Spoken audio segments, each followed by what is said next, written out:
अभी की एग्जांपल आपको देता हूँ कि हमारा सिस्टम जो कैसे बायस्ड है। कुछ दिन पहले किसी एक पायलट की सुसाइड करके महिला ने मौत किया था अपना। विद इन 24 आवर्स जो है उसके बॉयफ्रेंड को गिरफ्तार कर लिया गया। 9 तारीख को एफआईआर दर्ज कराई थी कुछ लोगों के खिलाफ।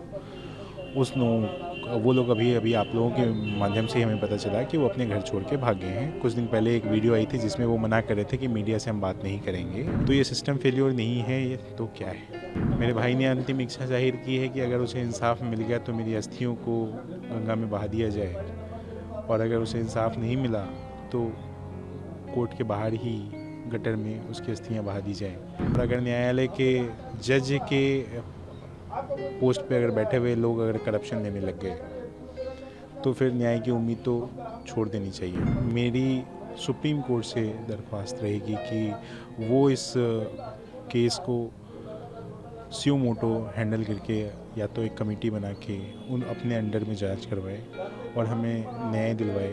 मेरे भाई के ऊपर जो फॉल्स केसेस हैं वैसे ही हमारे ऊपर, मेरे फादर मदर के ऊपर, सबके ऊपर केसेस उन लोगों ने लगाए हैं। शायद कुछ कानून बन पाए इंडिया में, शायद कुछ फोरम बन पाए या कुछ कमिटीज़ बन जाए जहाँ पे हम मेन को भी इंसाफ करने का मौका मिले। ये शादी 2019 में हुई थी और जस्टिस इज ड्यू वहाँ की दीवार पे नहीं, उसने अपने चेस्ट पे भी लगाया है और हैंग किया है अपने आप को। उसको जिस जुडिशियल ने, जिस सिस्टम ने परेशान किया है, वो सिस्टम से परेशान होके इसने ये डिमांड की है कि हमें न्याय दिया जाए। और हमारे जैसे लोग जितने इस चीज़ में फंसे हुए हैं उन लोगों को जस्टिस मिल सके। उन्होंने अपनी लाइफ के दौरान कई बातों का जिक्र भी किया था, जैसे कि बच्चों से मिलने नहीं दिया जा रहा है। और ये विवाद कब से शुरू हुआ? आप लोगों को कब पता चला कि दोनों के बीच आपस में अनबन चल रही है? कोई अनबन नहीं चल रही है। अचानक से उनकी माँ कोविड के टाइम पे गई थी, जिस टाइम पे उनके कुछ मेडिकल में मतलब उनको भी कुछ फीवर आ गया था, तो उनको लगा था कि मदर को बुला लेना चाहिए, मदर इन लॉ को बुला लेना चाहिए। तो मदर इन लॉ वहाँ गई थी। उसके बाद कुछ क्या हुआ नहीं हुआ पता नहीं मुझे। वो अपनी बेटी के साथ वापस आ गई, बच्चे के साथ वापस आ गई। हम बच्चे के साथ जब वापस आ गई तो उसके बाद फिर वो कभी जाने का बात ही नहीं की या गई नहीं। उसके बाद फिर ऐसा हुआ कि डिवोर्स का हमारे पास उन्होंने केस फाइल किया और सारी चीज़ें हुई। उसके बाद अलग अलग सेक्शंस में फॉल्स केसेस डाल दिए गए, जिसकी बात जो है इन बिटवीन जो ये अभी उस टाइम से लेके और अभी तक में जो आप देखोगे उस वीडियो में उसने डेट वाइज मेंशन किया है। मुझे एग्जैक्ट डेट पता नहीं है। कैसे कानून का इस्तेमाल जो है गलत तरीके से किया जा सकता है वो उसमें बताया गया है कि एक ही केस को अगर आप कोई कोर्ट अगर क्वेश्चन कर देती थी है तो उसको आफ्टर सम टाइम फिर से कैसे आप उस चीज़ को डाल सकते हो, कैसे आप उसको फिर से ट्रायल और उसके जो कार्रवाई है उसको फिर से री इनिशिएट करवा सकते हो और परेशान कर सकते हो किसी इंसान को। वो उसमें बताया गया है उस वीडियो के द्वारा। आप लोगों से क्या कभी मुलाकात अभी हुई थी? अभी अभी कुछ चैनल्स में मैं कोई एक हाई कोर्ट की वकील है या कौन है, जज है पता नहीं, वो बता रही थी कि ऐसे 2 बार आया है या 4 बार आया है। उसमें जितने फैक्ट्स हैं, उस सारी जितनी चीज़ें उस वीडियो में बोली गई हैं उस सारी चीज़ों का प्रूफ्स है हमारे पास। और जितनी चीज़ें उसमें बताई गई है वो कोर्ट में, जो कोर्ट के सेक्शंस उसने कोर्ट किए हैं वो कोर्ट में वो चीज़ें मेंशन, उनके पास रिकॉर्ड्स हैं। तो ये जो बताया जा रहा है कुछ लोगों के द्वारा कि वो 3 बार गया कि 4 बार गया, ये फैक्ट्स चेक करने की बात है। तो मैं उन लोगों से सिर्फ यही कहना चाहता हूँ कि उस वीडियो में जो भी चीज़ें मेंशन हैं वो कोर्ट के पास है, और अगर गया है या नहीं गया है तो कोर्ट की तारीखें उस रजिस्टर पर चेक करवा ली जाएं। तब आके आप प्रेजेंट करो कि आप सही हो या वो वीडियो सही है। न्यायालय पे भी सवाल उठाए हैं लाइव के दौरान भी, और उन्हें अपने नोट के दौरान भी कहा कि जुडिशरी से भी मुझे न्याय नहीं मिला। ऐसा क्या हो गया कि उन्हें न्याय नहीं मिल पाया? अभी की एग्जांपल आपको देता हूँ कि हमारा सिस्टम जो कैसे बायस्ड है, सेंसिटिव है, जेंडर बायस्ड है या नहीं है। एग्जांपल देता हूँ कि कुछ दिन पहले किसी एक पायलट की सुसाइड करके महिला ने मौत किया था अपना। विद इन 24 आवर्स जो है उसके बॉयफ्रेंड को गिरफ्तार कर लिया गया। वहीं सेम वे एक लड़के ने और सुसाइड किया जिसमें 20 मिनट का उसने वीडियो बनाया था, सुसाइडल नोट डाला था। उसमें उसने बताया था कि कैसे टॉर्चर किया गया उसको उसकी फियांसे द्वारा, कैसे उसे मेंटल हरासमेंट किया गया उसके द्वारा। उसके बाद भी 2 महीने तक एफआईआर नहीं होती उसकी, और कोई उसके अगेंस्ट में कोई अरेस्ट नहीं होता। मैंने 9 तारीख को एफआईआर दर्ज कराई थी कुछ लोगों के खिलाफ। वो लोग अभी आप लोगों के माध्यम से हमें पता चला कि वो अपने घर छोड़ के भाग गए हैं। कुछ दिन पहले एक वीडियो आई थी जिसमें वो मना कर रहे थे कि मीडिया से हम बात नहीं करेंगे। तो जब वो प्रेजेंट थी मीडिया के सामने और इन बिटवीन देखी तो वो भाग भी गई, जहाँ पे वो बताया जा रहा है कि मोटरसाइकिल से भागते हुए नजर आए। तो ये सिस्टम फेल्योर नहीं है, ये तो क्या है?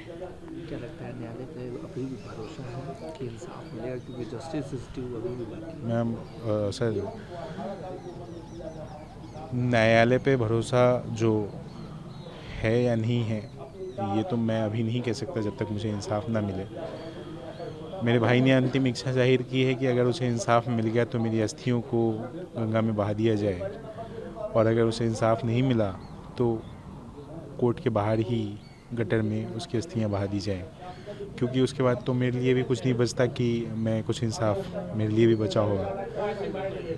फिर मुझे लगता है कि अतुल सुभाष जैसे बहुत सारे लोग इंसान जो इस इंडिया में हैं उनको भी भरोसा उठ जाएगा इस न्यायालय के से। और अगर न्यायालय के जज के पोस्ट पे अगर बैठे हुए लोग अगर करप्शन देने लग गए तो फिर न्याय की उम्मीद तो छोड़ देनी चाहिए, न्याय की उम्मीद तो मिलनी ही नहीं चाहिए। जज का भी जिक्र उन्होंने किया था जी, कोई जज है जो पैसे लेके सेटल? नाम के साथ जज का मेंशन है और उसके प्रूफ्स भी हैं अवेलेबल। तो मेरी सुप्रीम कोर्ट से दरख्वास्त रहेगी कि वो इस केस को स्यू मोटो हैंडल करके या तो एक कमेटी बना के उन अपने अंडर में जांच करवाए और हमें न्याय दिलवाए, और जिसके भी नाम उसमें मेंशन हैं अगर वो गिल्टी होते हैं तो उनको सख्त से सख्त कार्रवाई दी जाए। मेरे भाई ने वीडियो में कुछ बताया भी है ऐसा कि कुछ ऐसे भी डॉक्यूमेंट्स हैं जिस पे उन्होंने साइन किया हुआ है, और वो बता रहे हैं कि ये तो हमें पता ही नहीं कि हमारे वकील ने कौन से सेक्शन में फाइल कर दिया है केस। हमने ऐसा नहीं किया है, बट हम नहीं करना चाहते थे। तो मुझे ये बताइए कि कानून ऐसा भी कहता है कि अगर आप किसी कानून के बारे में नहीं जानते हैं और आप उस कानून के खिलाफ कुछ काम कर देते हैं तो ये माना नहीं जाएगा कि वो कानून आपके खिलाफ नहीं लगेगा, चाहे आपको पता हो या ना हो। शायद जहाँ तक मेरी जानकारी है यही कानून है। मैं एक एग्जांपल से आपको कोट करूँ कि अगर कोई ये कहता है मर्डर करने के बाद कि जी हमें पता नहीं कि सीआरपीसी में कौन सी धारा के अगेंस्ट में जो है ये जुर्म है, तो ये कोर्ट नहीं मानेगा कि आपको पता नहीं था इस वजह से आपको बेल दिया जाएगा, ऐसा नहीं है। तो मैं यही कहना चाहता हूँ इस माध्यम से। अंतिम बार कब बात हुई थी उनसे आपकी, या आपके फादर मदर की कब बात हुई? जिस दिन उसने सुसाइड किया उसी दिन हमारी बात हुई है। सुसाइड का जो टाइम था वो अप्रॉक्सीमेट 2 बजे के बाद ही था, क्योंकि मेरे पास जो मैसेज आए हैं और वो सारी चीज़ें आई हैं वो 2 बजे के अप्रॉक्सीमेट आई है। मेरी बात शाम के 6-7 बजे के आसपास हुई थी। पापा की बात जो है वो रात के 9 से लेकर 10 बजे के बीच में बात हुई थी, करीब करीब 1 घंटे। जैसे हमारी नॉर्मल बात होती है वैसे ही उनसे भी बात हुई थी। तो हमें ऐसा कोई आभास ही नहीं था कि वो ऐसा भी कुछ कर सकता है या उसके मन में ऐसा भी कुछ चल रहा है। इससे पहले क्या कभी कोई ऐसा आभास आपको हुआ, या फिर कभी वो कभी ऐसा कुछ एहसास ना मुझे हुआ, ना मेरी फैमिली में किसी भी मेंबर को, मेरे ना फादर को हुआ ना मदर को हुआ। इवन मैं उनके कुछ फ्रेंड्स के टच में हूँ जिससे वो बहुत अच्छे से बात करता था। उन लोगों को भी कोई ये आइडिया नहीं रहा, या वो जिस कुछ ग्रुप्स के साथ जो जुड़े हुए थे उनके कुछ लोगों से भी मेरी बात हुई है, उन लोगों को भी ऐसा कभी नहीं लगा कि ऐसा भी कुछ हो सकता है या वो ऐसा कुछ कर सकता है। आप लोगों पे भी पता चला केस हुई थी डाउरी एक्ट की, क्या ऐसा कब हुआ? हमें मेरे भाई के ऊपर जो फॉल्स केसेस हैं वैसे ही हमारे ऊपर, मेरे फादर मदर के ऊपर, सबके ऊपर केसेस उन लोगों ने लगाए हैं, और ये सारे के सारे केस जो हैं वो फॉल्स केसेस हैं। और मुझे जो लगता है कि जो फॉल्स केसेस लगाए गए हैं और जिसने इस फॉल्स केसेस को लगाया है और जिसने इस तरह से प्रताड़न किया गया है मेरे भाई को, उन सब के खिलाफ एक्शन होना चाहिए।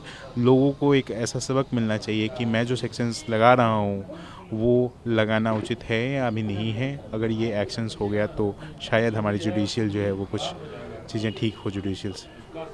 कोर्ट से तो आपने मांग कर दी, देश के प्रधानमंत्री और बिहार के मुख्यमंत्री से क्या मांग करेंगे, क्योंकि ऐसे अतुल सुभाष बहुत होंगे। मेरे भाई ने जाने से पहले सुप्रीम कोर्ट ऑफ इंडिया को एक मेल किया है, प्रेसिडेंट ऑफ इंडिया को भी मेल किया है, उसमें अपनी बातें उसने कही है और शायद वो मेल्स उन तक पहुंच गई हो तो शायद उस मेल्स को पढ़ के उसमें जो डिटेल्स उसने मेंशन किया है शायद उसको पढ़ के कुछ चीज़ें उनको लगे तो शायद कुछ कानून बन पाए इंडिया में, शायद कुछ फोरम बन पाए या कुछ कमिटीज़ बन जाए जहाँ पे हम मेन को भी इंसाफ करने का मौका मिले, हम मेन भी जाके अपनी इंसाफ की गुहार लगा पाएँ। वुमेन एम्पावरमेंट के चक्कर में लॉ को ऐसा क्रिएट कर दिया गया है, ऐसा बना दिया गया है जहाँ पे सिर्फ़ और सिर्फ वुमेन की बात की जाती है, मेन की बात कहीं किसी को करने का राइट ही नहीं है। तो जो निर्भया कांड हुआ था, उस निर्भया कांड के बाद आपने लॉ के प्रोविजंस को इस तरह से बना दिया गया है कि आज वही प्रोविज़न को मिसयूज़ किया जा रहा है। सुप्रीम कोर्ट ने 498A का हवाला देते हुए कहा था कि 98% केसेस जो हैं वो फेक हैं। क्या ये सही नहीं है? क्या इसके बाद कोई अमेंडमेंट नहीं होना चाहिए था एक्ट में, या ऐसा नहीं है कि इसमें कोई कानून बननी चाहिए थी? क्या लगता है कि सरकार और कोर्ट जो मांग आती है, जो जस्टिस है, वो मिल जाएगा? उम्मीद है सिस्टम पे अभी भी? मुझे सुप्रीम कोर्ट ऑफ इंडिया पे भरोसा है कि वो इस चीज़ को अगर वो हैंडल करें अपने एंड पे या अपने कमेटी द्वारा बनाई गई है तो हमें जस्टिस मिलने के चांसेस हैं। अदरवाइज़ तो जो लोअर कोर्ट्स में जिसमें मैडम के ऊपर एलिगेशंस लगे हैं और कुछ वकील्स हैं जो मैंने देखा कुछ वीडियो में जो अतुल सुभाष एडवोकेट करके अपने आप को बता रहे हैं, वो मेरा मानना है कि आइदर वो हैं एडवोकेट, लेकिन कुछ जो अभी रिसेंटली मैंने देखा है जो वीडियो, उसमें वो एडवोकेट हमारे तो शायद अभी एट प्रेजेंट नहीं है जो मेरी जानकारी है। और उसमें जैसे कि आप देखोगे कि कुछ चीज़ें वो बोले हैं जिसमें वो बोले हैं कि हमारा जूनियर देखता है, तो फिर वो कैसे कह सकते हैं कि मेरे वकील हैं या नहीं? एट प्रेजेंट तो मुझे नहीं लगता कि वो वकील हैं।